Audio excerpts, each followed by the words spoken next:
So I'd like to introduce the director of the Bode Museum, which has always been for me one of the model museums. It has a very deep history and has always represented one of the excellences in European museums. So Julien Chapuis.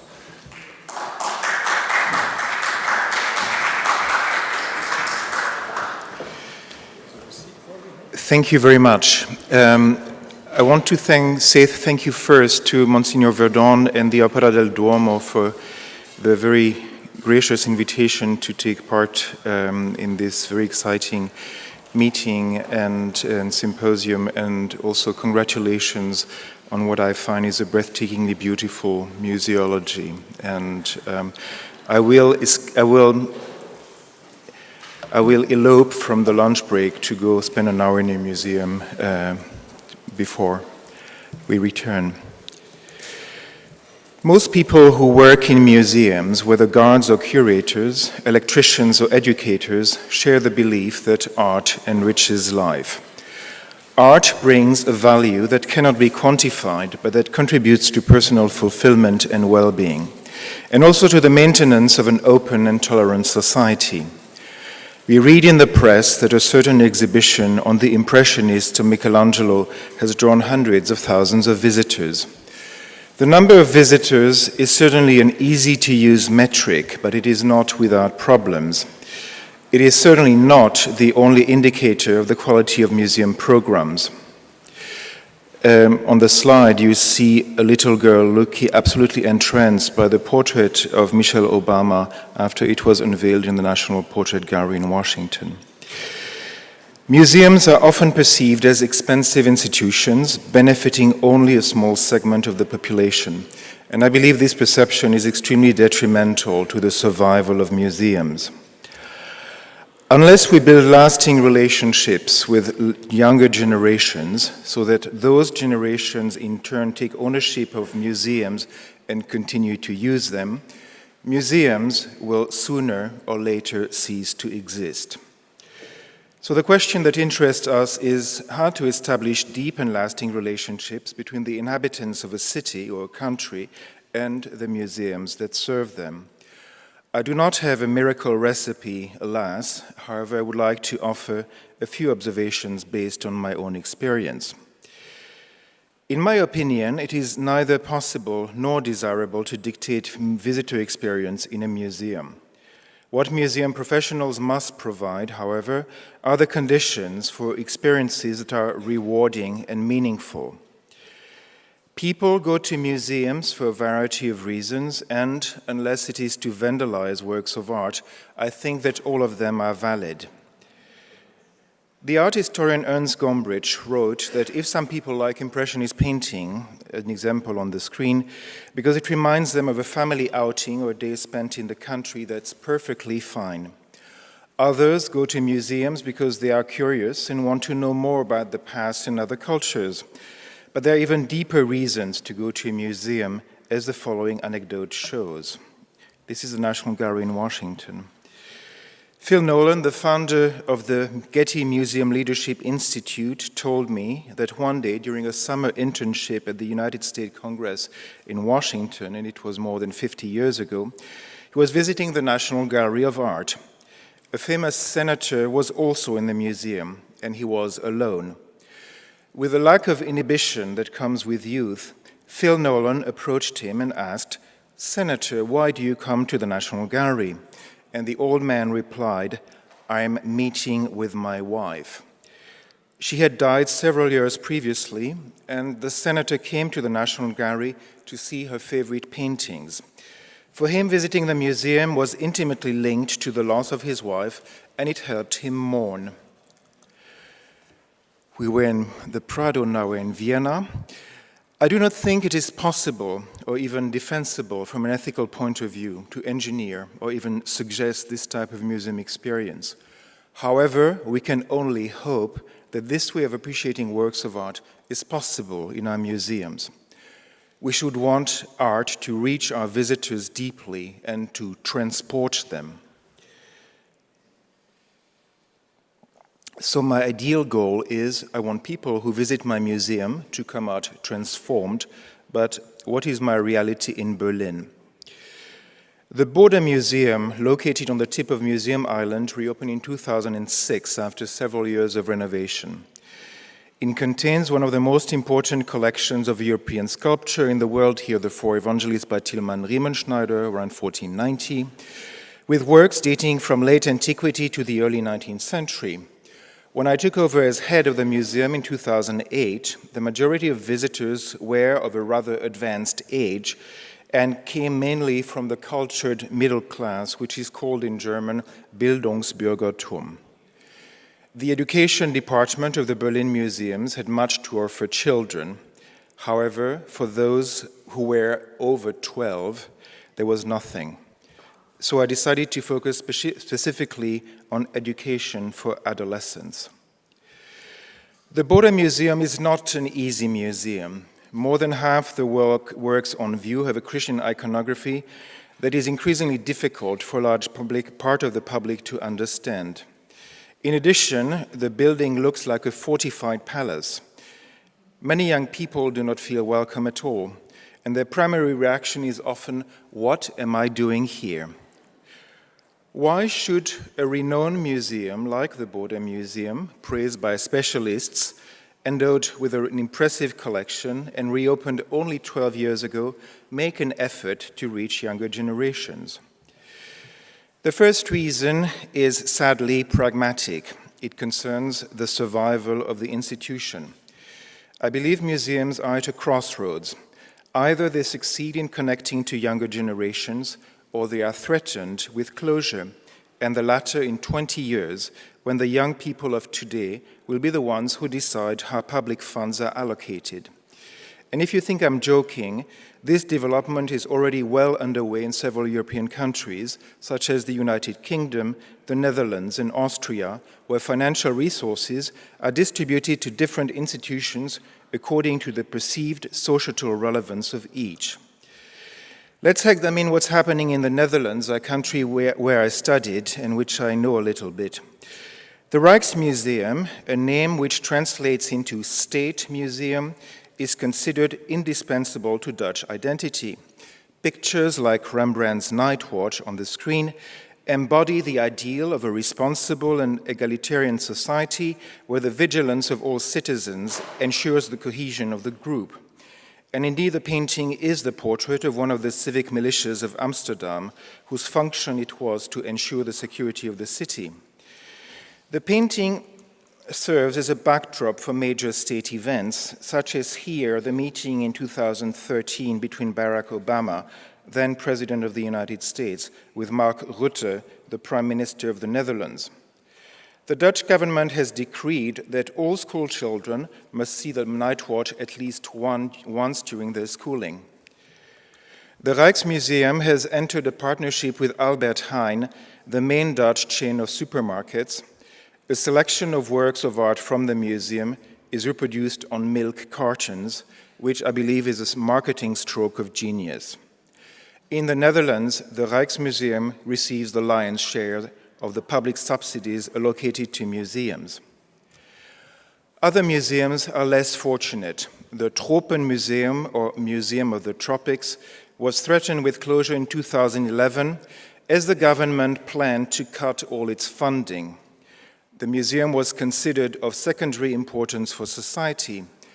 However, the fact that this museum is the former colonial museum makes it the ideal place where the Netherlands could have a productive discussion about their colonial past, including the atrocities it involved. And I remind you that Indonesia, a country 3 times the size of Europe, was a Dutch colony from the 17th through the 20th century. The Tropenmuseum was saved at the last minute by a merger with other ethnological museums, and, in my opinion, a serious national conversation on the Dutch colonial past has yet to occur. Museums must therefore be relevant to younger generations in order to ensure their survival. There is, however, a second reason for these institutions to talk to teenagers, which is idealistic, and can be summed up, and previous speakers have already said that, in one sentence, that is, encounter with, knowledge of, and reflection on art, all enrich human experience. Museums are places where we can recognize ourselves, reflect on the past and the present, gain knowledge about various cultures and distant times, and feel that an individual living in Berlin in the 21st century has similarities with people from the past or living in distant countries. Because we're in Florence, I'm showing you the Pazzi Madonna by Donatello, the most important work in our museum. The objects of the Bode Museum come from different parts of Europe and the Mediterranean basin. They cover a period of 15 centuries and include a wide range of human experiences, hopes, fears, needs, and desires. They also show that there are constants throughout history and cultures. A 6th century betting machine made of marble from the Hippodrome of Constantinople shows that in ancient time, as today, gambling existed and could threaten the survival of a family. Whether one reads the Iliad, the Bible, or Shakespeare, the death of a child is traumatic, no matter the century or the culture. For example, a 15th century Pietà bears striking similarities to the all too frequent images that come to us from conflict zones around the world, where parents mourn their dead children. A Gothic Virgin of Mercy by Michael Erath, also a major work of the museum. A Gothic Virgin of Mercy from southern Germany allows us to address the universal need to feel protected. The Light-Footed Dancer by Canova, one of the masterpieces of the museum, reminds us of moments in which we feel joyful and free. In other words, the Bode Museum's collection can serve as starting points for reflections, debates, interventions, and activities on topics that are very relevant to adolescents and young adults. And I'm convinced that the same goes for all the museums represented today at this symposium. Various projects in recent years have shown that younger generations are quite capable of taking an interest in the collections of the Bode Museum, and that even that emotional appropriation is possible from them. In 2013, 2 schools in a housing estate located north of Berlin declared the Bode Museum to be their house museum, and the German expression even suggests the museum where you feel at home. The previous year, 2 groups had explored the museum's collections through the lens of their emotions, and the project, designed and directed by educator Anja Edelmann, bore the name Museum der Gefühle, the Museum of Emotions. The Bode Museum's works of art often have a Christian theme, while most of the students we have worked with have little affinity with Christianity. One group came from a peripheral district in the former East Berlin, and most of the children clearly had not received Christian instruction. The other group was almost entirely composed of students with a Muslim cultural background. And during several visits, concluded by an event in which the students toured their family through their own Museum of Emotions, 2 transformations took place. First, students understood that the emotions that were important for them already existed in previous centuries. The Bode's collections suddenly became relevant and, dare I say, even cool, and students recognized themselves in the works of art. Secondly, they learned to look at works of art and to put into words what they saw. At one point, a student took us to a group of Christ with St. John dating back to the 14th century. And this is a motif from the Last Supper story just after Jesus has announced that one of his disciples would betray him. St. John, saddened, leans his head on the breast of Christ, who comforts him by laying his hands around John's shoulder. This student told us, "My feeling is compassion," and it was immediately clear to all of us that this sculpture does express compassion. But what was more difficult and more important, I believe, was to say how the sculpture does this. The student talked about gestures, about expressions, about body language and composition. During the project, students developed a particular language to convey what they saw and how they felt in front of works of art. Older students took pictures of works in the museum, and once enlarged and printed out, the faces of the sculptures became masks, which were worn by the students in a performance intended for their parents. And so the students quite literally became the works of art. I believe that a prerequisite for the success of such projects is that there were repeat activities in the museum, not just one guided tour. The perceptions and feelings of young people were taken seriously, and their work, whether through performance, actions, or exhibitions, were recognized. At the end of the project, the museum invited the families and friends of the participants. The youth served as guides to the museums and became themselves expert in their family and circle of friends. And you see here one such celebration at the end of a project.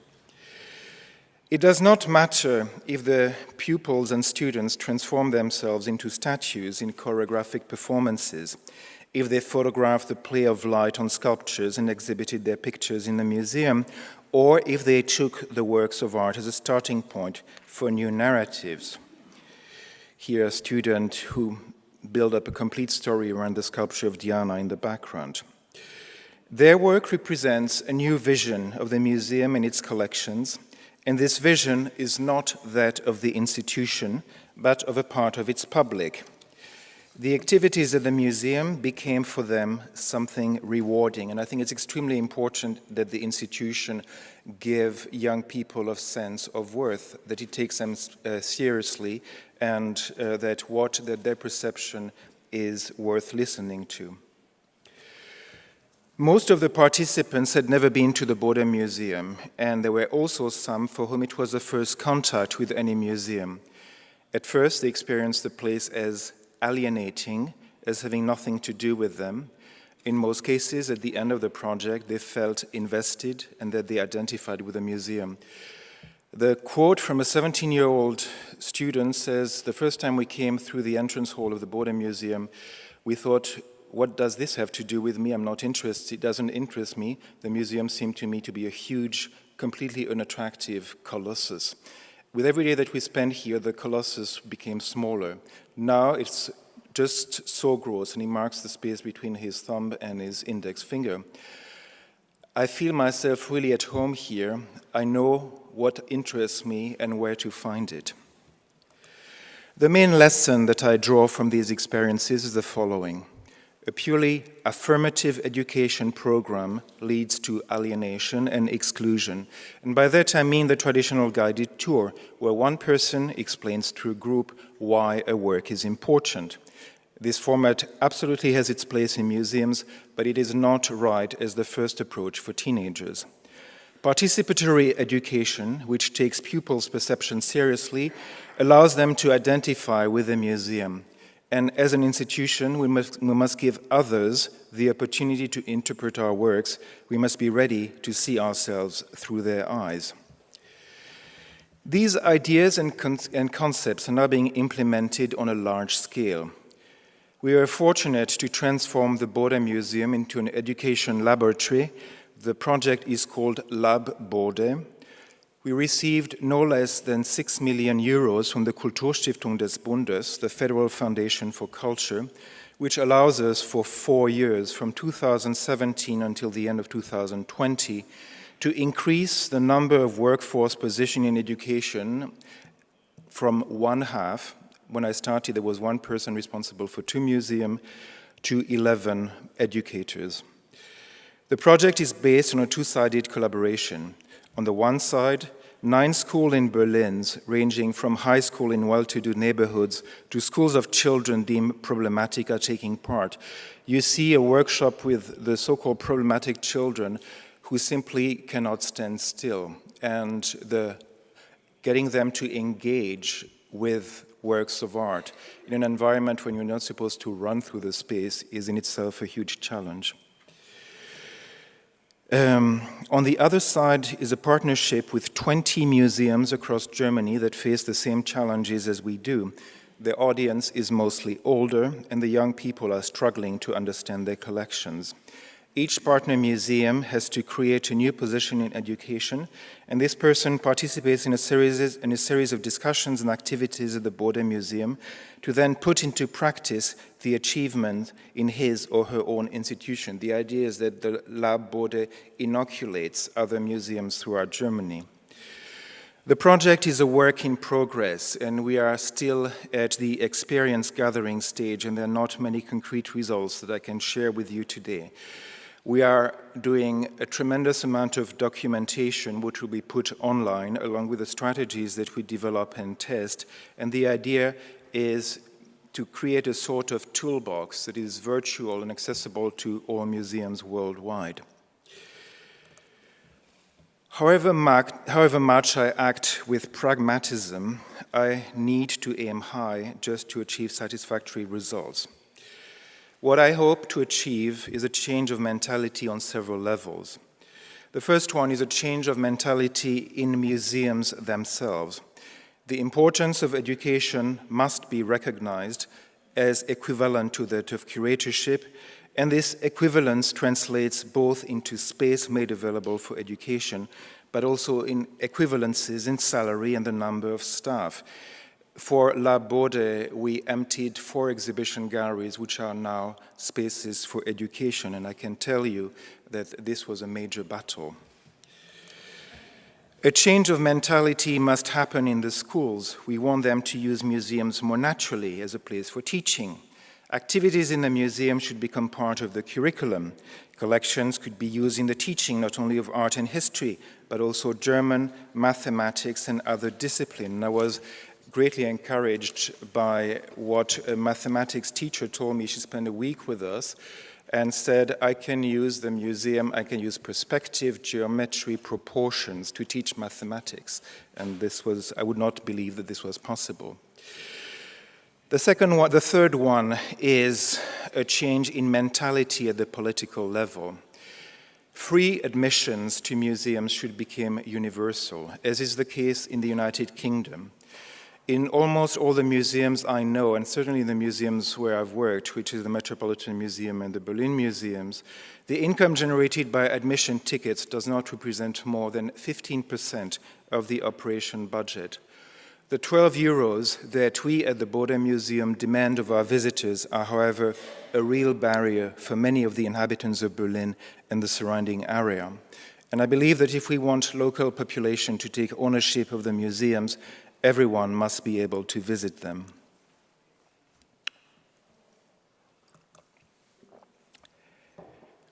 The last change in mentality that I would like to discuss concerns the activities of the museum in general, and I mean by that a change, and I aim toward a change in societal mentality.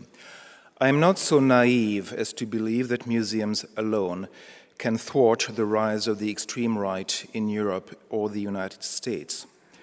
But at a time when nationalism and populism are increasingly strident in the popular discourse, museums, I believe, are uniquely positioned to show that what connects cultures is much stronger than what separates us. I believe that if anybody studies the contents of the Museum for Islamic Art in Berlin, this person will not join the patriotic European against the Islamization of Europe.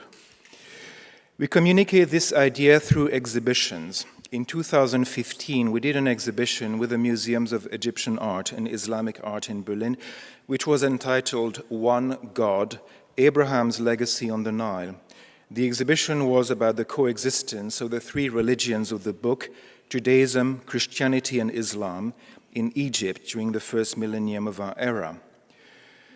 We are currently showing for the rest of 2018 and until the 2nd of June 2019, an exhibition organized jointly with the Berlin Museum of Ethnology entitled Beyond Compare, Art from Africa in the Bode Museum. Some 80 masterpieces of African art have been placed in the galleries of the Bode Museum where they interact with Western sculptures. These juxtapositions reveal unexpected kinship. For example, African objects that the West has called fetishes, for instance, the objects with feathers to the right of the crucifix, these objects are unthinkable without European devotional images such as reliquary. And many people don't know that in the 15th century, the Kingdom of Congo became Christian, adopted Christianity as a state religion. The kings of Congo invited the Portuguese to send missionaries who introduced a huge amount of devotional imagery. And what we used to be called fetish and is now referred to as a power figure is called in Congolese nkisi, whereas holy in the Christian sense in Congolese is unkisi. It is the same word, once with a U, once without a U. And in both cases, you have a representative figure, a figurative depiction of a person that contains charge or holy materials. I would like to conclude with a project that I would call exceptional because I sincerely believe it is and because I'm not responsible for it. Faced with the presence in Berlin of many refugees from the Middle East who often wait for months in asylum centers without being able to work or study, the Museum of Islamic Art has set up a program called Multaka, which means meeting in Arabic. The participating museums have trained Syrian and Iraqi guides who give tours of the museums to refugees, in which the collections become points of identification. 4 museums are taking part, including the Bode. It is clear that the Ancient Near East Museum and the Museum of Islamic Art are favorite destinations, as many items come from Syria and Iraq. A second very popular museum for this type of tour is the German Historical Museum. I asked one of the Multaka guides, a Syrian, why this museum, by the history of Germany, receives so much interest, and the answer was, when we see how much Germany was destroyed in 1945 and how it is now, it gives us hope for Syria. There is a Christian population in Syria, of course, and many of the tours that take place in the Bora Museum focus on Christian iconography. The Bode is also used by guides and the public of Multaka for different experiences. And here you have a group that likes to photograph and be photographed, and they came together for a few hours, taking poses mirroring those in the works of art. And I find this particular photo very touching, a young Syrian in front of a Florentine Mannerist portrait, an image where the idea of identification with the collection is very present. Or this young woman who stood before the entrance wall of the exhibition One God, and we see behind her the motif of the Jewish menorah, the Christian cross, and the Muslim crescent, and this image to me seems to unite the 3 religions. I would like to close, as the bell tolls, with, for me, the most moving image, a young Syrian who arrived in Germany at the beginning of 2017 and who in 6 months had mastered enough German to be able to explain in German the objects coming from Syria. And I believe this is a wonderful example of a museum that serves, and I use this word in the most noble sense possible, that serves as a place to meet and share, a place where we discover that although we may look different from each other, we are in fact very similar. Thank you.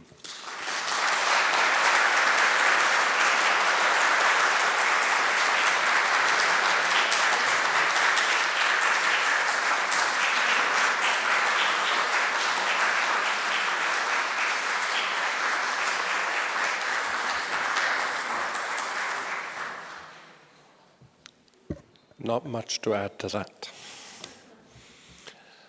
Save perhaps one short reflection, and that is on something that perhaps was flying by amidst all the very powerful and completely convincing arguments, was the notion of singularity in every sense, but even in the way we talk so often about visitors, visitor numbers. We count single events, but what we really want is people to use the museum, to come back to the museum. And the success and the values of the museum are not about how they attract tourists, which in some cases by definition are singular. We're obsessed, or the governments that we work for, some of us, are obsessed by measures that do not reflect our values. And I think we have to, as a community, sometimes stand up and refuse to be judged by those measures. Visitor numbers aren't our success. Single visits aren't our success. It's the Syrian who learns German. It's the child who's transformed. It's those are our measures of success. And we have to, I think, be very brave now and very convinced to stand up and say, stop judging our success by the number of single visits that come through the door that doesn't tell us anything. I have an opening on Monday. I've got journalists asking me, well, how many more visitors have you got? And I say, that doesn't matter. How many lives have we changed matters. And so I think thank you for that speech. It was just fantastic. I would like to now invite Maria Serlupi Crescenzi, yes, okay, that's fine. We're very relaxed here. And with whom I walked here this morning. See? Yeah, I think everything works. Do you want the clicker? Do you need this? Okay, good. Excellent. So useless to say, I want to thank everybody, and especially Monsignor Verdon, for this invitation. I'm here substituting our director, Barbara Iatta, who at the moment is meeting the Pope. It's the 31st anniversary of the foundation of the movement of patrons of the arts of the Vatican Museums. And there's a papal audience, so Ubi Maior, minor ceset. And my title is The Search for Beauty, Truth and Good in the Vatican Museums. And it gives me great pleasure to participate in this conference, which, besides honoring this European Year of Cultural Heritage, stands out commendably from innumerable precedent initiatives promoted by different institutions with educational purposes in its attempt to delineate the identity and mission of the contemporary museum.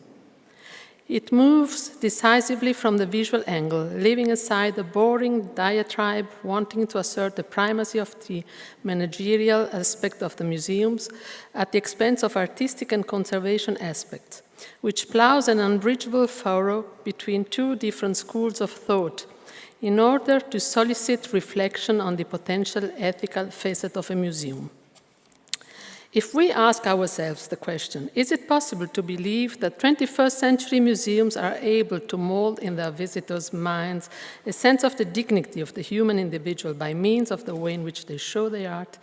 The reply from the Vatican Museums cannot be anything but a resounding affirmative, considering its paramount identity as the museums of the Pope. Recognition of the dignity of the human individual represents exactly the fulcrum of the social doctrine and the stronghold of all the teachings of the Church. It is not by chance that the very first chapter of the extraordinary pastoral constitution Gaudium et Spes is entitled The Dignity of the Individual Human, and at the beginning affirms, quote, according to the almost unanimous opinion of believers and unbelievers alike, all things on earth should be related to man as their center and crown, unquote.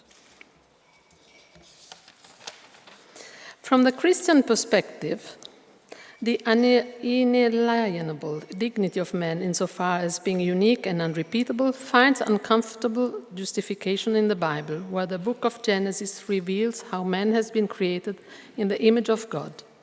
In this irreversible relationship with the divinity, the sacred character of every human individual is attested, whose dignity derives, therefore, from his creation.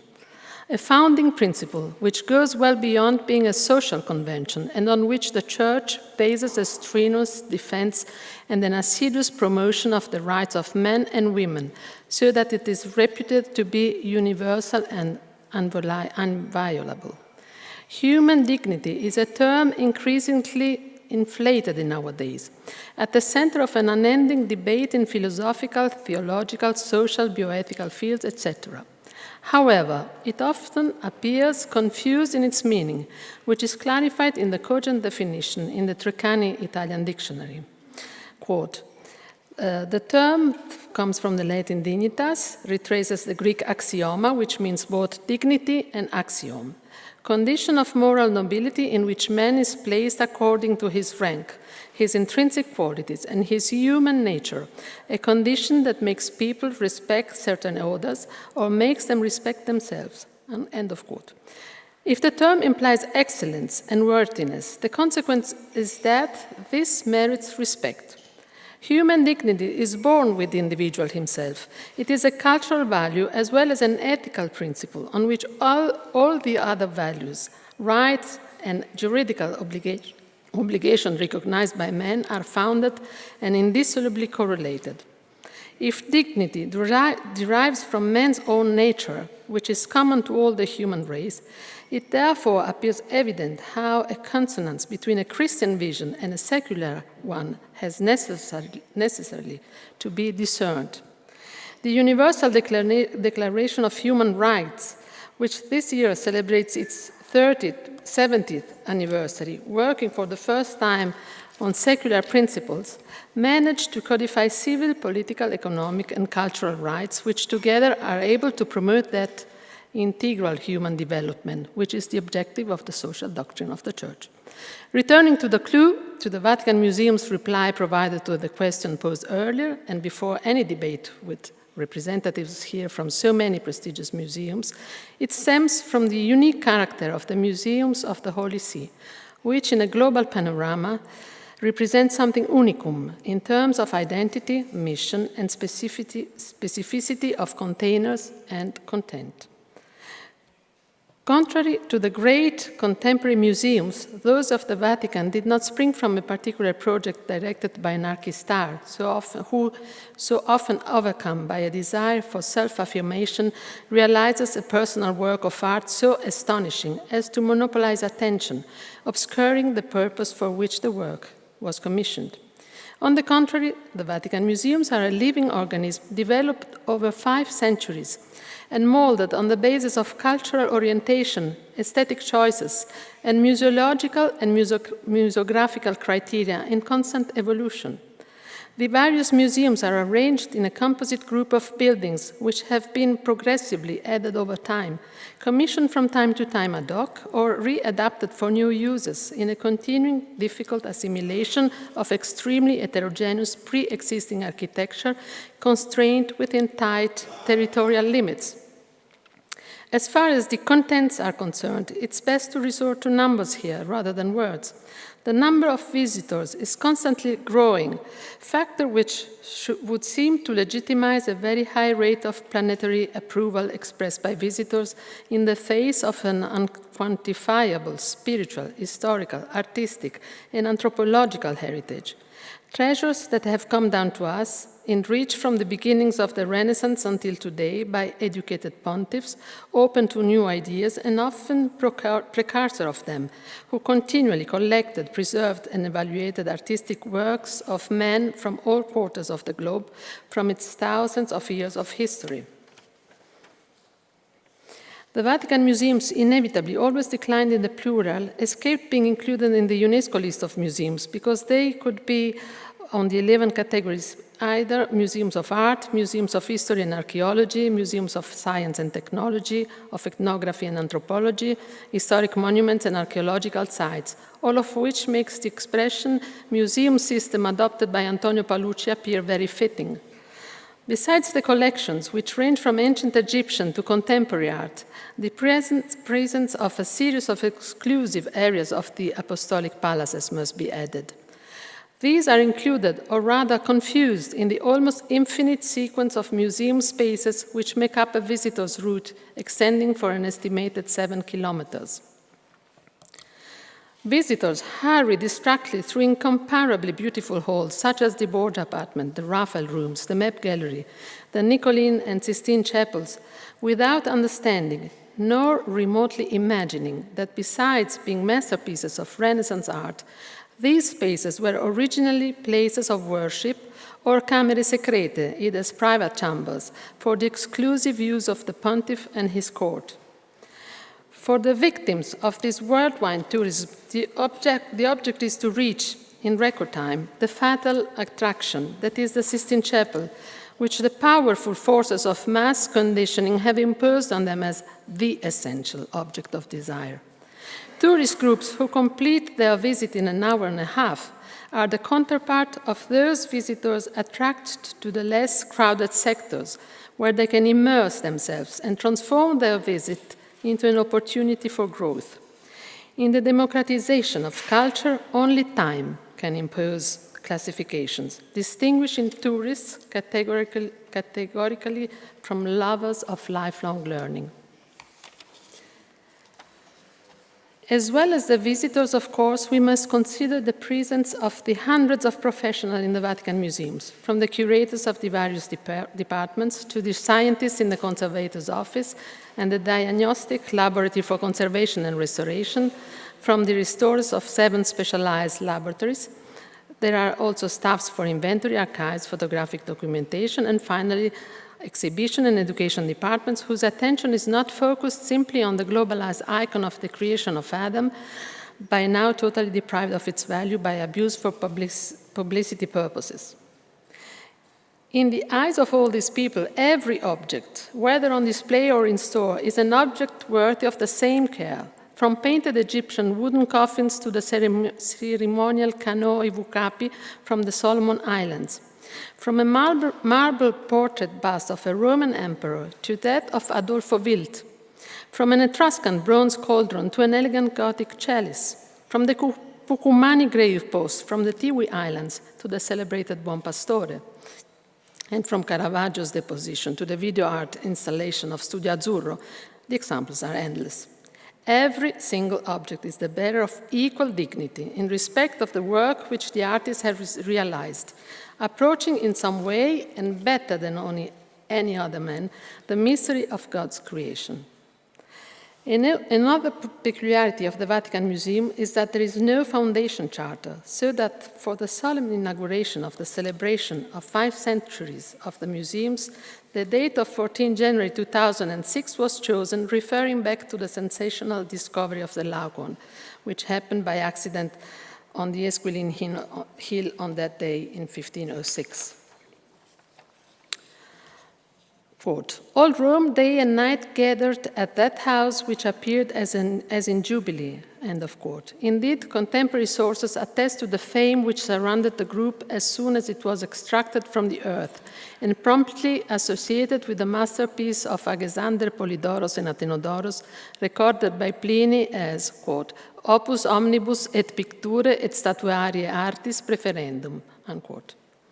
The news, spread like lightning, did not fail to arouse the longings of monarchs and others of the highest order, who were, however, limited to copies since Pope Julius II managed to secure the purchase of the original. The Laocoon was soon transferred to the internal garden of the Belvedere Palazzetto, built at the northern extremity of the Vatican as an alternative to the Apostolic Palace.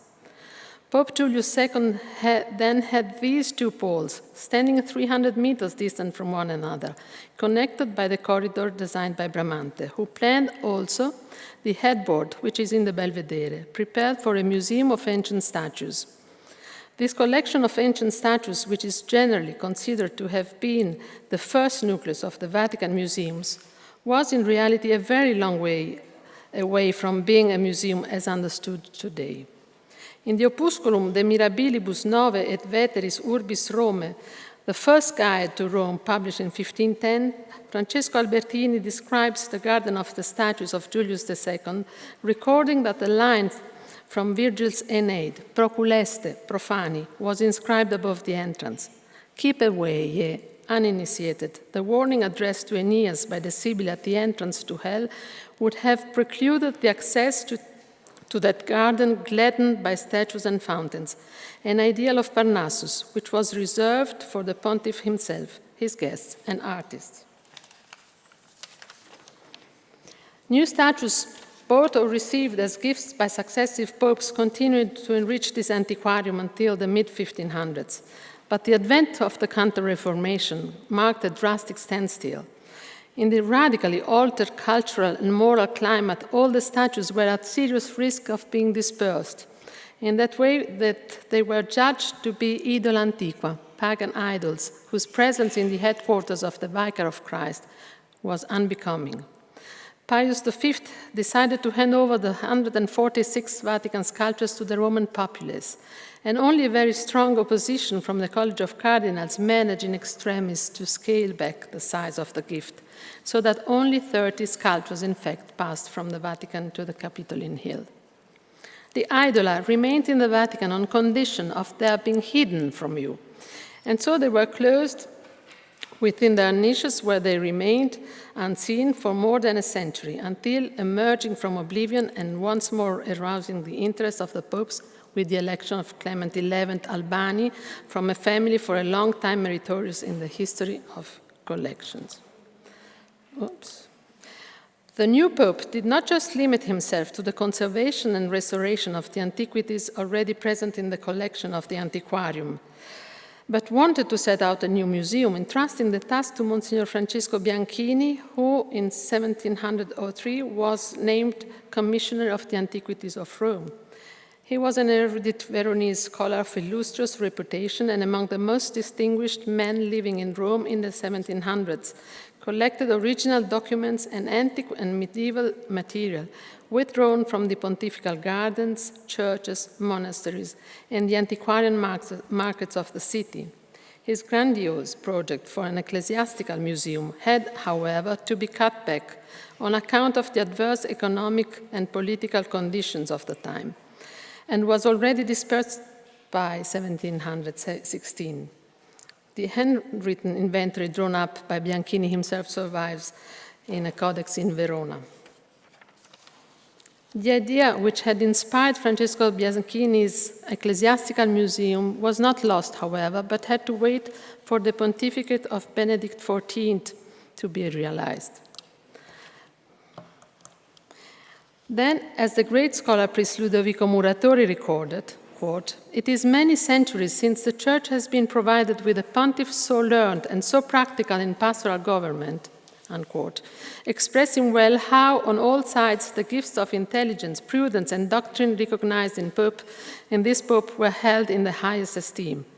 The adoption of shrewd policy by a man endowed with modern intelligence led to the establishment of an atmosphere of great cultural openness, so great as to be remarked upon by distinguished scholars of the intelligence of Winkelmann, as the Eternal City was at the time one of the few places in the world where free expression of thought was allowed.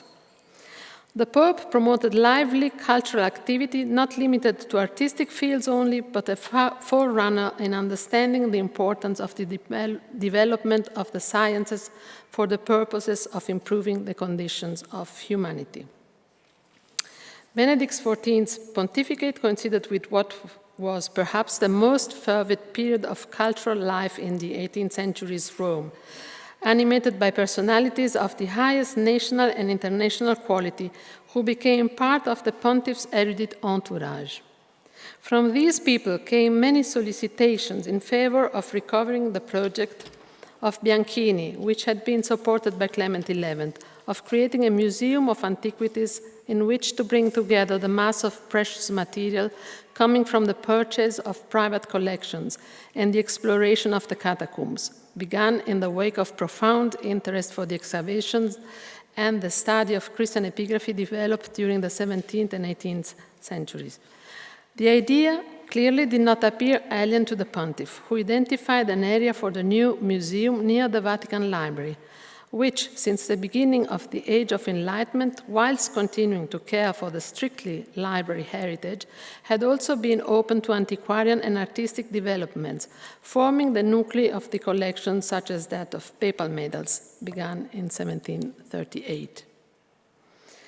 The extraordinary passion for culture, erudition, and historical and scientific research of those years rendered the time ripe for the creation of the new Sacred Museum founded by Benedict XIV in 1756. This was the first museum in the Vatican, understood in the modern sense of the word, implying public access according to norms dictated with the Apostolic Letter Ad Optimarum Artium of 4 October 1757.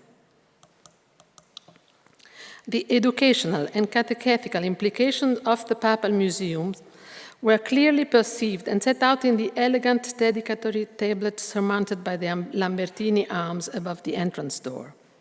Ad augendum urbis splendorem et asserendam religiones veritatem sacris Christianorum monumentis, or, which means, in order to augment the splendor of Rome and affirm the truth of religion by means of the sacred monuments of Christians.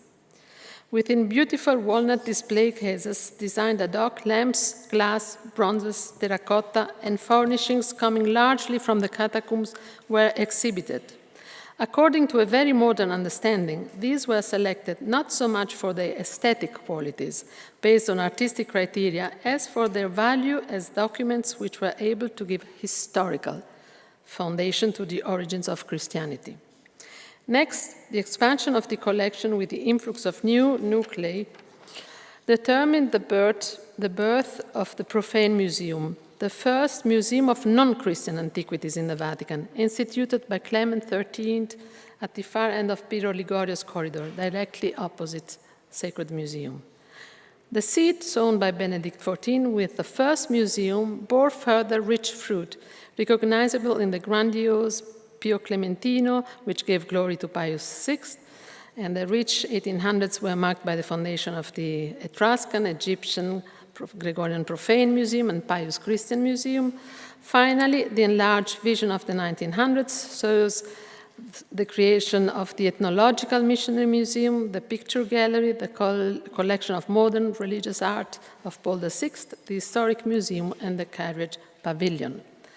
Far from wanting to take you on an excursus through the entire history of the Vatican museums, which would be highly inappropriate here, I want simply to demonstrate the profound interest incessantly addressed by the Church with respect to the progress of culture and the arts, as well as fruitful dialogue with them. The promotion of culture assumes a higher value because it falls among the, quote, means whereby man develops and perfects his many bodily and spiritual qualities, unquote, in the aspiration to that integral perfection which implies a long journey but sanctions the supreme dignity of the human individual. In consequence, the Church is fighting in order that everywhere recognize and satisfy the right of all to a human and social culture in conformity with the dignity of the human person without any discrimination of race, sex, nation, religion, or social condition.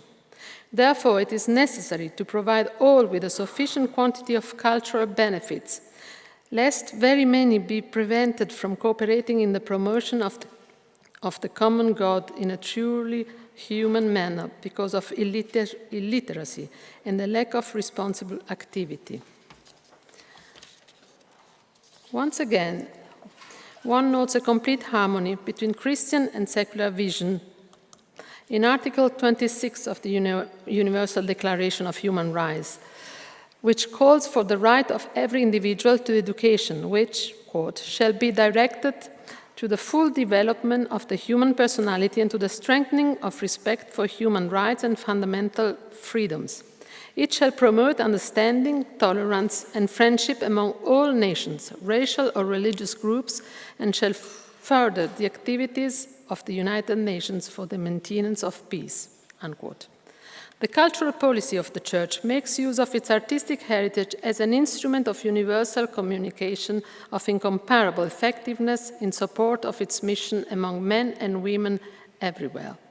The Church is conscious of holding a treasure which, precisely because of its being priceless, must be guarded responsibly and shared with the whole human race. This aspect did not escape the formulation of the Lateran Treaty, which finally resolved the thorny Roman question in 1929.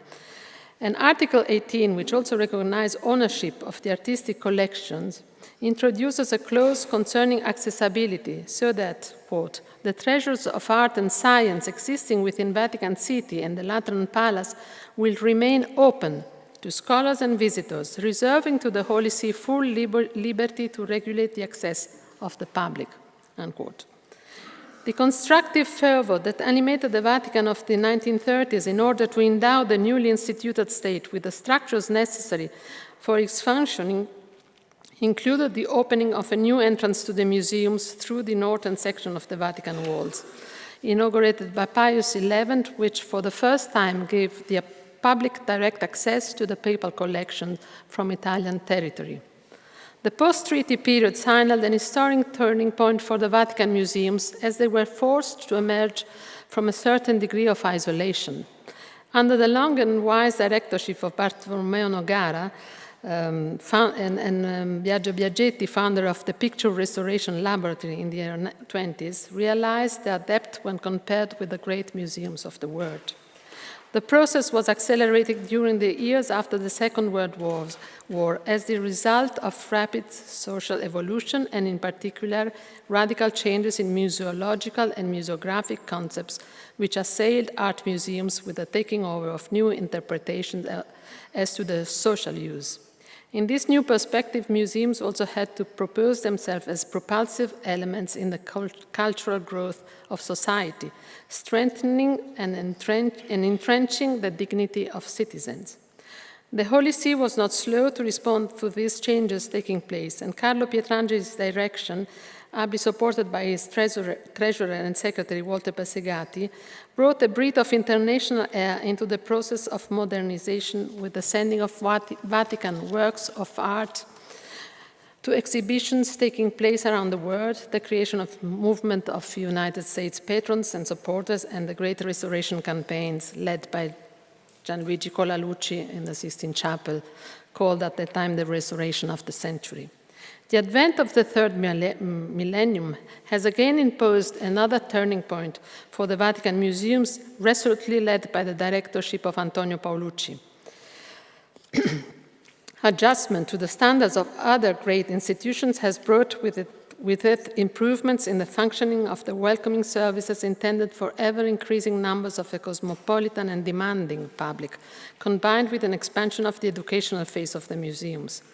Unconditional respect for the dignity of every person, of the most varied humanity, and the desire to better welcome the already over 6 million visitors a year also brought about an impressive effort to make accessibility as wide as possible by removing inherent physical, sensory, cognitive, psychological, linguistic, and economic barriers.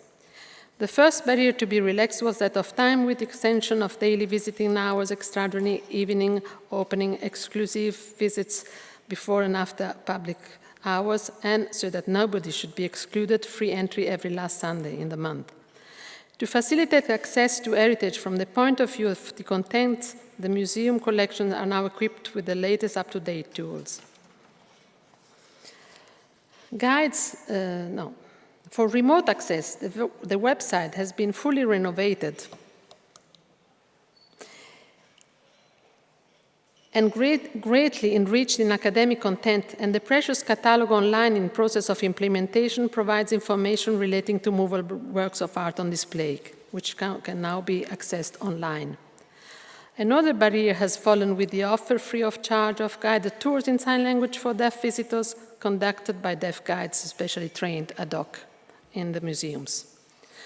Blind and partially sighted visitors who, well in advance of other museums, have been authorized to make tactile exploration since 1992, now have specially designed multisensorial routes guided by specially trained didactic operators who, integrating verbal communication with synesthetic requests, permit empathetic and emotional contact with sculpted and painted works of art.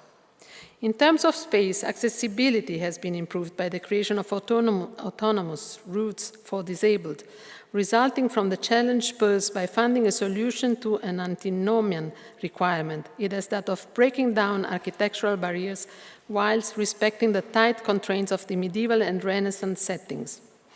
The requirement of space in anticipation of the great flux of pilgrims for the Jubilee of 2000 had already determined that of a new monumental entrance complete with modern services for visitors.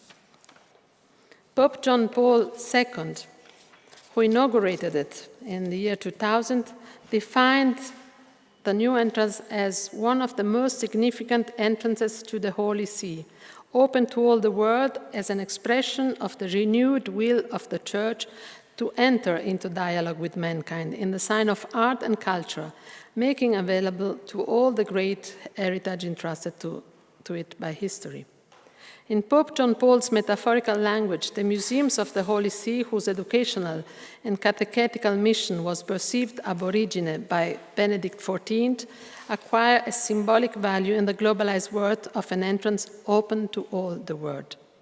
Thus, each day the doors of the Vatican museums are open to grant access to thousands of visitors, an average of 21,000 per day, without racial, social, cultural, or religious exclusion, respecting the dignity of the person inherent in each created individual. They are men and women coming, literally, from all corners of the planet, professing different religions, or perhaps no one, who do not otherwise have occasion to come near to the evangelical message unless through artistic expression. Everyone is enabled to share in a heritage of mankind which UNESCO recognizes as being of exceptional universal value.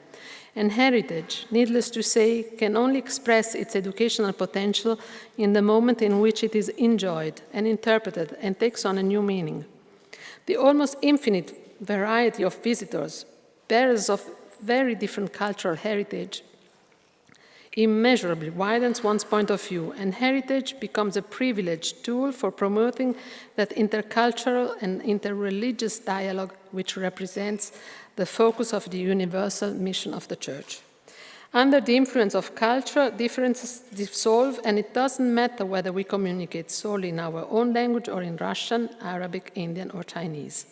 Monarchs, ambassadors, politicians, economists, connoisseurs and simple enthusiasts, teachers and students from school, universities and academies, groups from the most squalid areas of urban deprivation, and the poor, close to the heart of Pope Francis, who were welcomed in the private visit to the Sistine Chapel, all find a common denominator in the contemplation of the masterpieces in the papal collections, entrusted by the past and taken care of in the present in order to ensure their transmission to future generations. In the parabolic language of art, immersion in the dimension of beauty, indissolubly linked to the good and the truth, can occur according to the ancient perception of the Kalokagathia, universal values on which, according to the directions of the Church, must be imposed the path towards the integral perfection of the individual, which every human person is called to undertake, in the profound respect and dutiful defense of his or her own dignity. Thank you.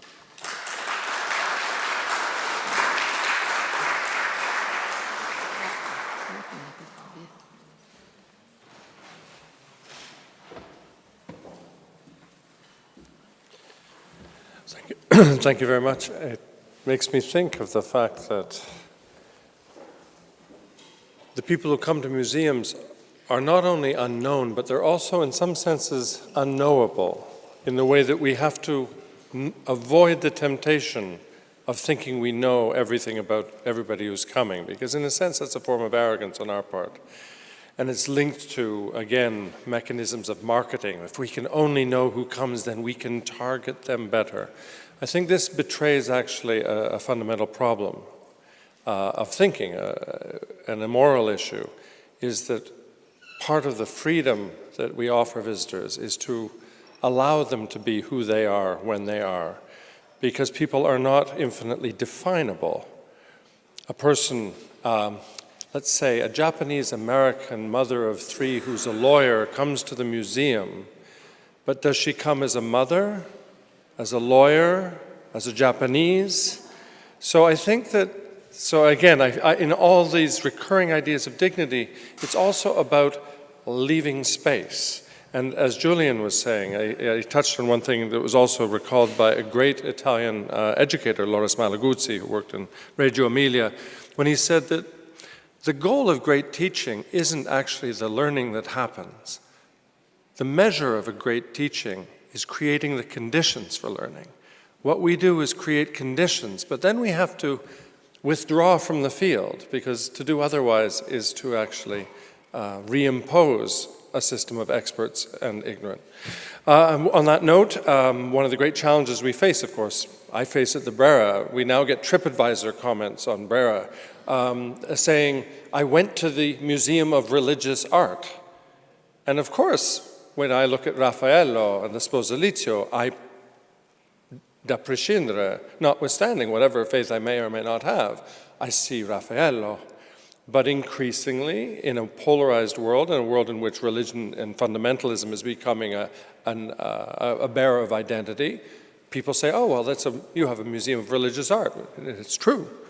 the Brera is predominantly art with a particular Christian iconography. So I think on that note, the last speaker, Susanna Avery-Quash, is going to speak a bit about the challenges we all face with works of art that are resituated, every generation resituated in every debate, and continue to be resituated. Away we go.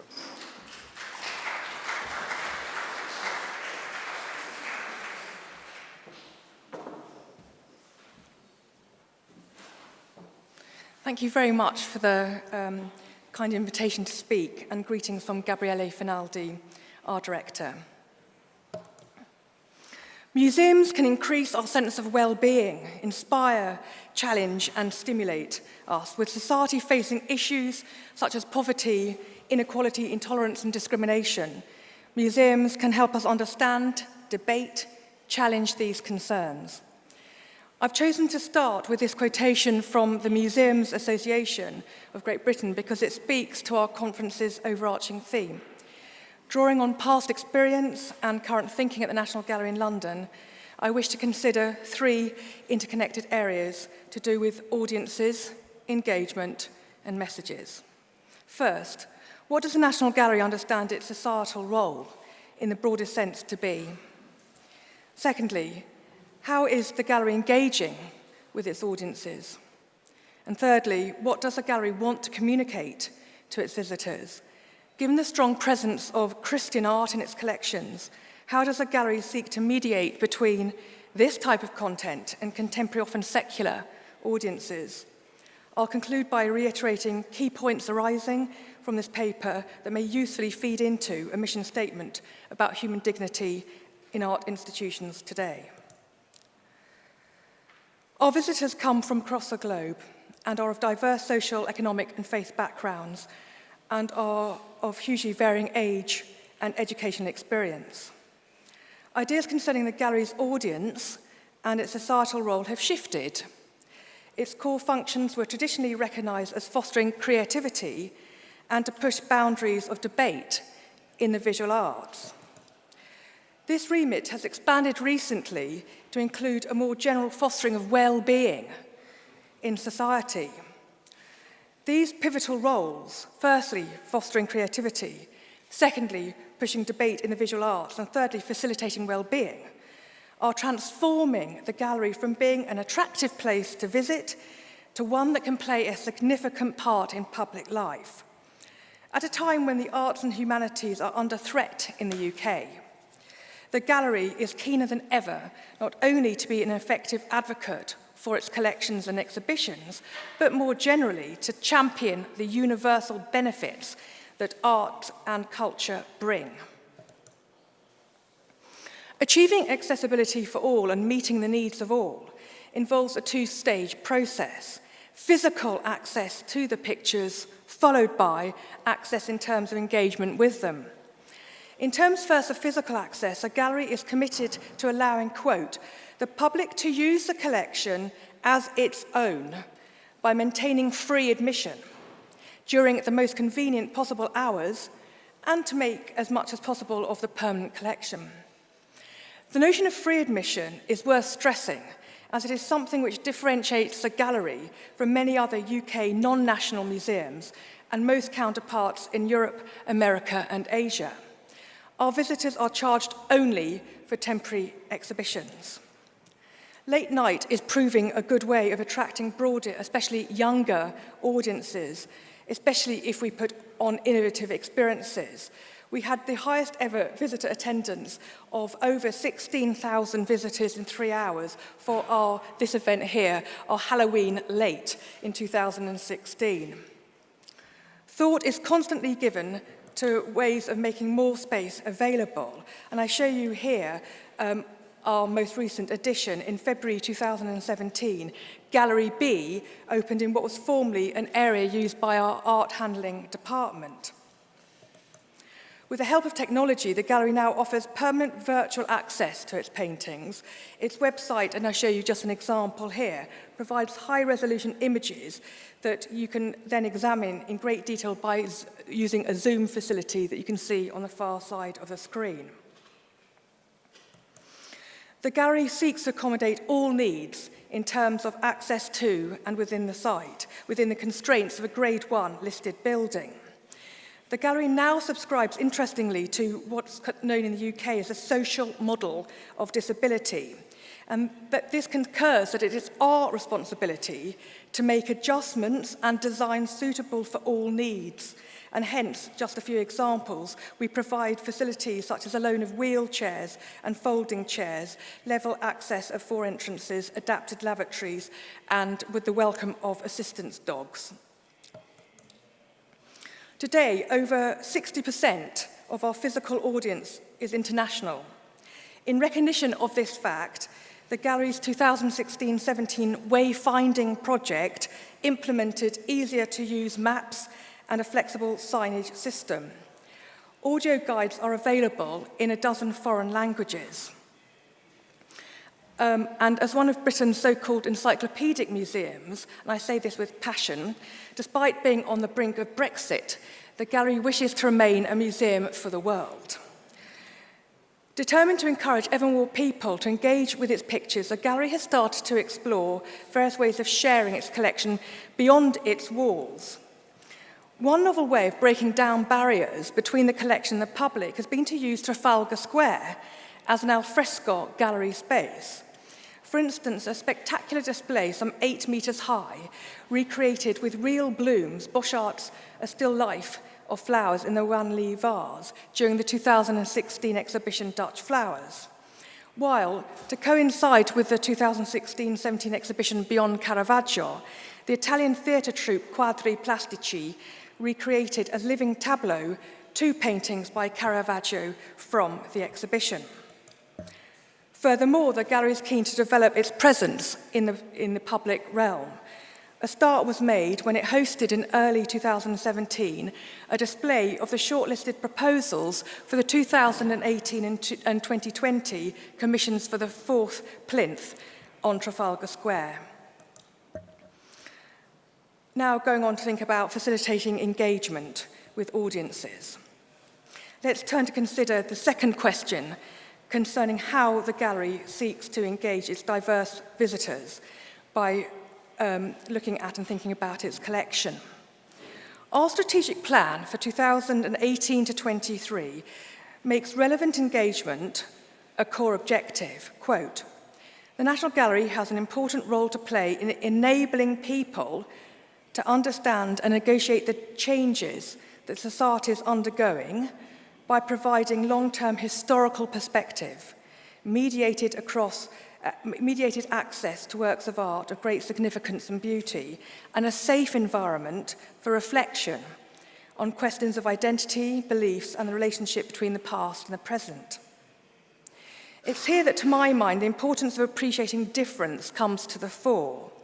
History of any kind is about engaging with different perspectives and social codes, that is, engaging with difference empathetically. It doesn't exclude the possibility of judgment, but it always means approaching difference with a sense that it is internally coherent, that it is like a map which one can understand in its own terms.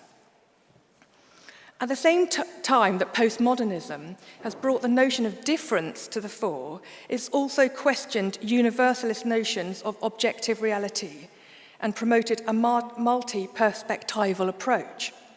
The gallery firmly believes that alongside a multiplicity of questions being asked of the pictures, a multiplicity of ways into them can and should be offered.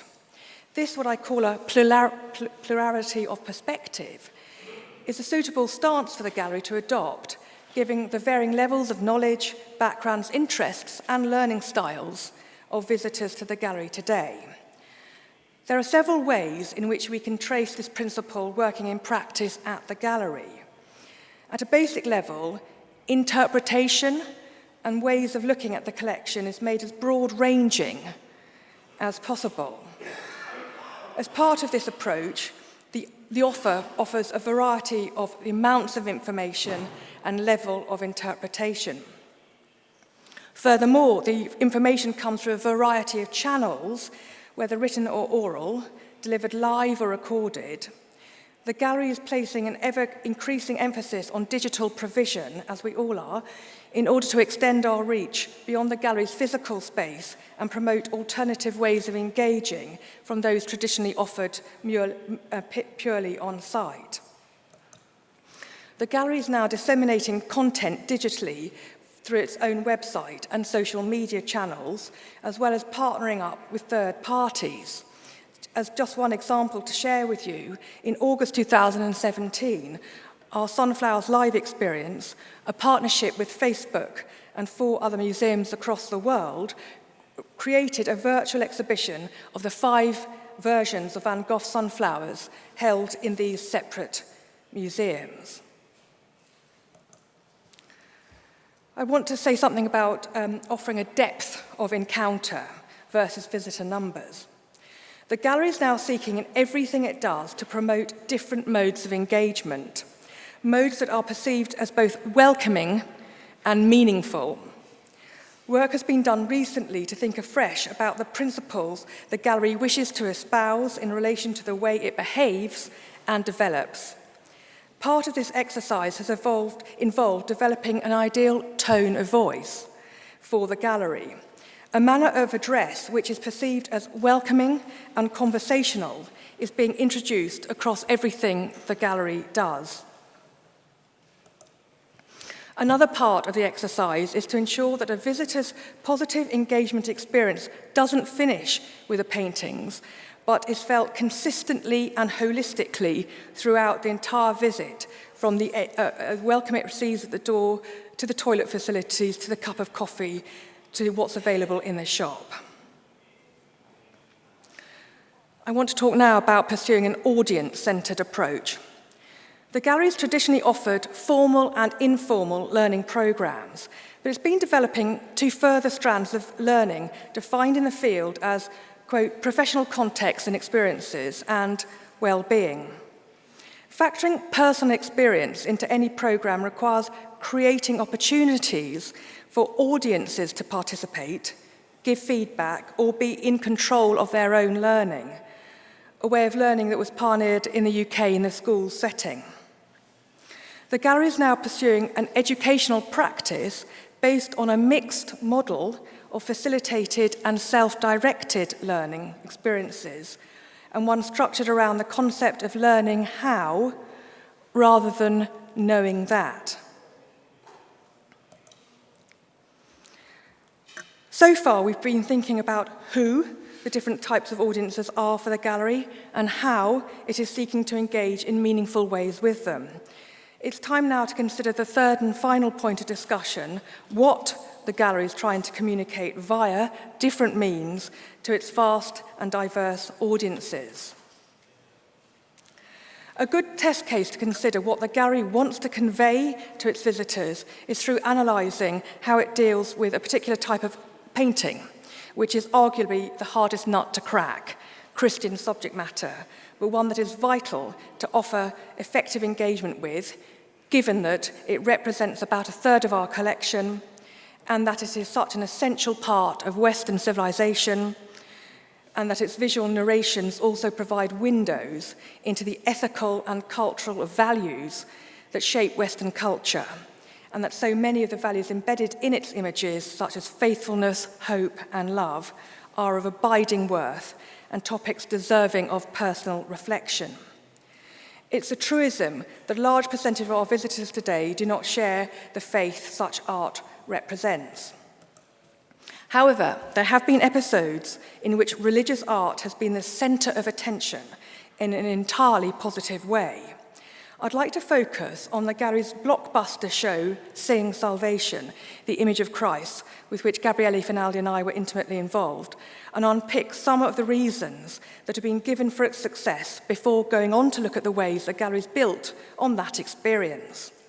Seeing Salvation, our Millennium Show in 2000, aimed to show how the figure of Christ has been represented in the Western and cultural traditions.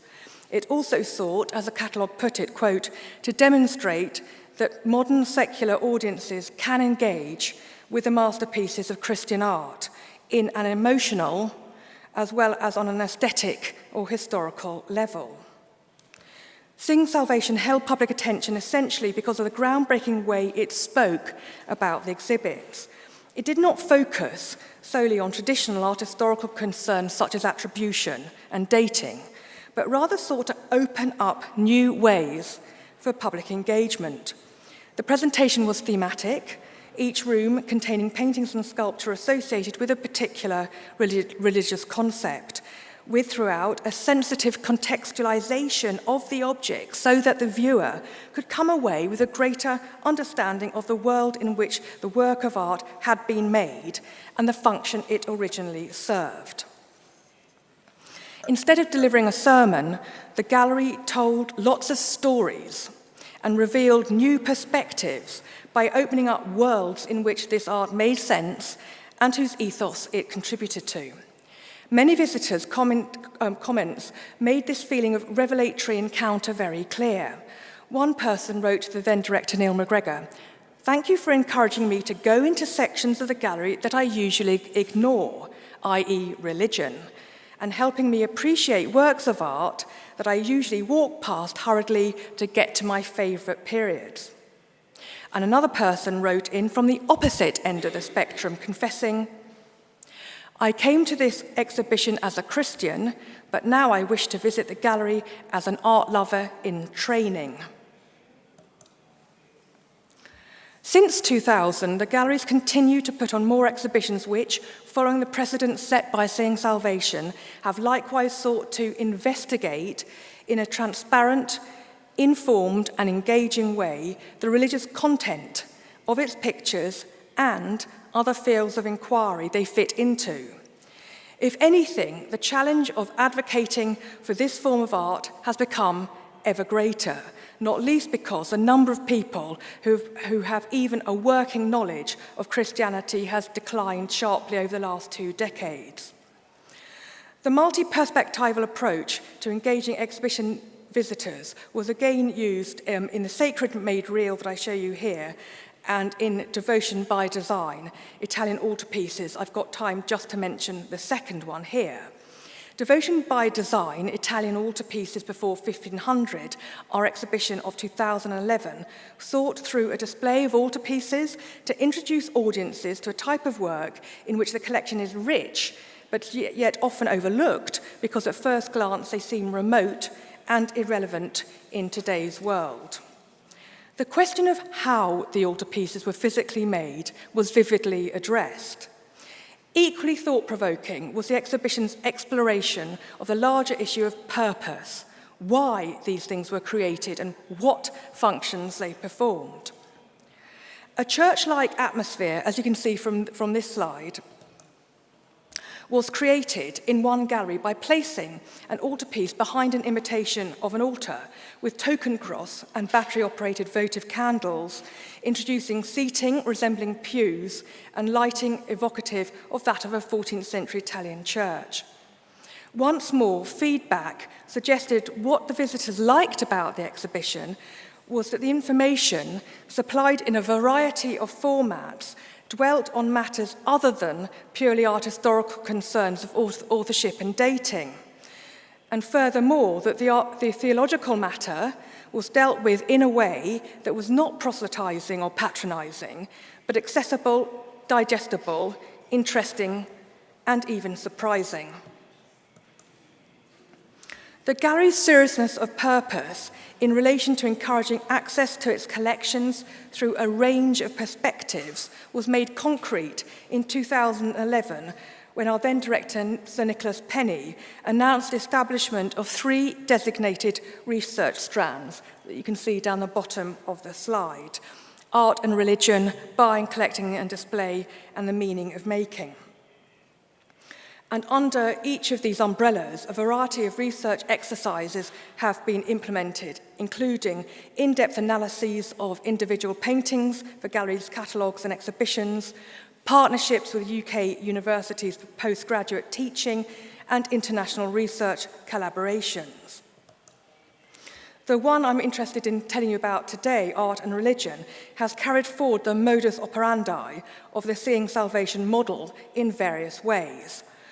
One significant episode was the setting up of a partnership with the Centre for Arts and the Sacred at King's College, University of London, to create a new master's course in Christianity and the Arts, for which 2 models are taught in the gallery and use its collection as a focus. It's proven a popular course and it's now in its 8th year. 2 years ago, the partners agreed to make some of the teaching from the master's degree course more widely available, not just to the MA students.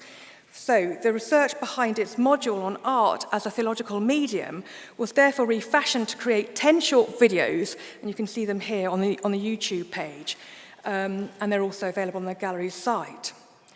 A second milestone I wanted to share with you was the establishment in 2012 of an ongoing series of 3-year fellowships. The Amundsen Fellow in Art and Religion teaches on our master's degree course just mentioned during the first 2 years of their fellowship, but in addition, they evolve a research project on one or more of the gallery's paintings with a public output, which is showcased during their final year. So far, the results have included an exhibition, films, and publications. This exhibition here, Visions of Paradise, Botticini's Palmiere altarpiece, curated by the inaugural fellow, sought to situate this particular altarpiece within its rich original artistic context. In a different sort of output, the second post holder devised a series of 7 films called The Audacity of Christian Art, The Problem of Painting Christ, which were made available again via the gallery's YouTube channel. And I show you them here. The series explored, quote, the theological and artistic challenges involved in painting Christ as fully human and yet fully divine. And throughout the series, there was a strong emphasis on encouraging viewers to home in on details which astonish. Several reflections have surfaced from undertaking this overview of art and religion at the National Gallery. Firstly, that a work of Christian subject matter can be explored from many points of view, rather like taking a cut diamond and viewing its different facets in turn. Secondly, that any entry point can be repurposed through repackaging it to reach different audiences. And thirdly, that much can be done through high-quality storytelling, which draws visitors willingly into topics as diverse and potentially esoteric as the society, politics, religious practices, and artistic production in different European centres over the last 500 years. The gallery's collection in particular and its particularities present us with a challenge when it comes to engaging audiences. It's rich in the productions of deceased white male painters, the old masters, while the work of women artists or artists of other colour or creed are hardly represented at all. It's rich in productions of Christian imagery from the Western European tradition, but lacks any Greek or Russian Orthodox images, or images representative of other Abrahamic faiths or other world religions. Yet, the recognition of these other categories and of their absence from our core collection should not be seen as a stumbling block. Rather, it should act as a catalyst for thinking outside the box, to encourage exciting new conversations to be had and connections to be made between works of art, ideas and people from past and present. This approach doesn't mean dismissing the European Christian painterly tradition, simply opening up discussion about it through bringing it into dialogue with issues and concerns relevant to contemporary audiences. I'd like to say a little bit before I close about the potential use of narratives in relation to making all art, including religious art, more immediately appealing. Not only is there the Christian story itself to explore, but all the other stories about the picture's making and reception history, matters which I've touched on in some of the case studies I've just shared with you. We're surely missing a trick if we don't make use of all such narratives, given that we're living in an age which is not only highly visual, but also obsessed with storytelling and alternative realities and universes. Not only are we surrounded by images, whether images on smartphones or posts on Instagram, but we're jostling constantly with other worlds, whether it's that of The Hobbit, Harry Potter, Game of Thrones, or the superhero universes of the Marvel movies, or video games, or any other products that use virtual or augmented reality. Within any new world, characters and norms must be understood, but once you've got the hang of them and learnt the rules, then whole universes open up. I'd like to suggest there's a parallel opportunity with historical art in general, whether the subject matter is Christian or not. We can no longer assume that people know its storyline, or once they've been introduced to it, they'll believe it in any deeper way than as a fiction or as an interesting historical account. But the main thing is that they're having their minds open to new worlds of ideas and imagery, and they can take things on from them themselves in any direction they so wish. There's another interconnected aspect of the narratival approach worth reflecting on here, I think, for our conference: the packaging up of content into smaller parcels or episodes. The gallery's adopting this as a content strategy across all platforms, including digital. The whole approach mirrors the way that the majority of people these days, or at least my teenage sons, consume content via episodes, for instance, through box set TV, Netflix series, or create collections of music via Spotify. This strategy has the advantage of inducing repeat visits that we've been talking a lot about this morning, whether physical or virtual, since once someone is hooked into a particular narrative, they want to know more about it and so are happy to continue their journey with the National Gallery or anywhere else. Another point arising from what we've been discussing is the need to think afresh about how we should be defining curating today. Museums have often been linked to churches as modern equivalents of places of worship, albeit with worship of artistic heroes at their heart rather than God. But I'd like to look briefly at this relationship between temples to religion, temples to art, from a slightly different point of view than the pioneers of the new art history of the 1960s did, and think about the links between the word curate and curator, and their common root in the Latin verb curare, to take care of, to look after. In the past, people would probably have made the distinction that a curate was someone who looked after people's souls, while a curator was someone who looked after a collection of objects. But in my experience of working at the National Gallery in London over the last 20 years, it seems that increasingly colleagues in the museum world are having their job descriptions expanded. They are being tasked not only with looking after their collections, but also with thinking about the well-being of visitors who come to engage with those works of art. If not their spiritual well-being, then at least their mental well-being. Plus, there's been increasing awareness of the need to attract and work with communities of all kinds and to foster authentic connection and communication between them and the pictures on the walls.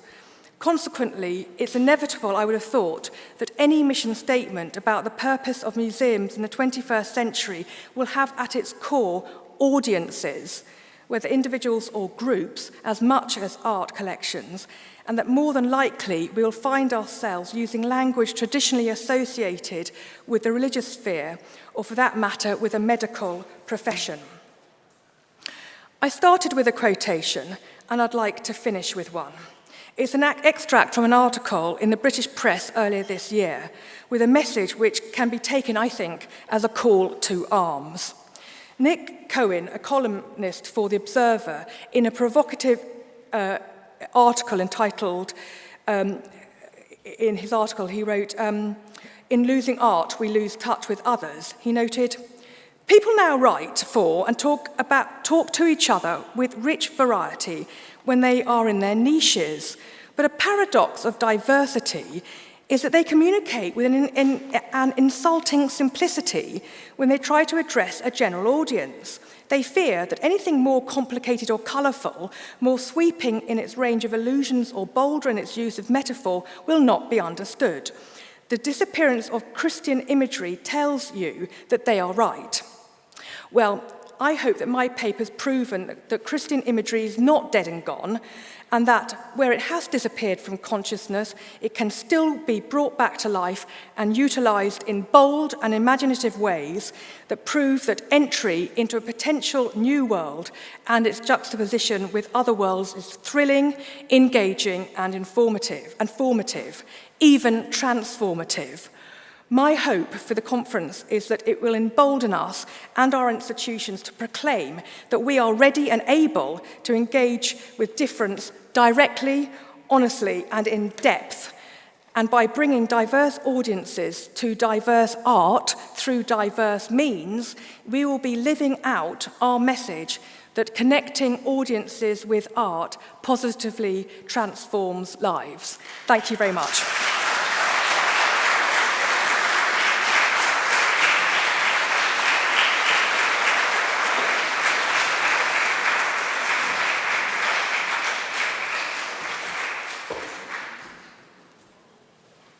On that note, we will go to reflect. And on a theological note, perhaps we can reflect on the values that we're going to be talking about. I was thinking of the ones that we could imagine for museums. And the first is obviously respect, because that involves all the listening that we're talking about. The second is generosity, which brings us to tolerance, which brings us to accepting a world in which the other is not a threat. And the third, I was thinking, was humility. More about this giving space. Part of respect, perhaps, is humility and giving space, and a lot of space in our institutions, to the voices of others. So anyway, on that note, bon appétit. I believe we reconvene, and I think I'm even still the moderator. We reconvene at 3 o'clock. At 3 o'clock, 1500 hours. As we used to say, be there or be square.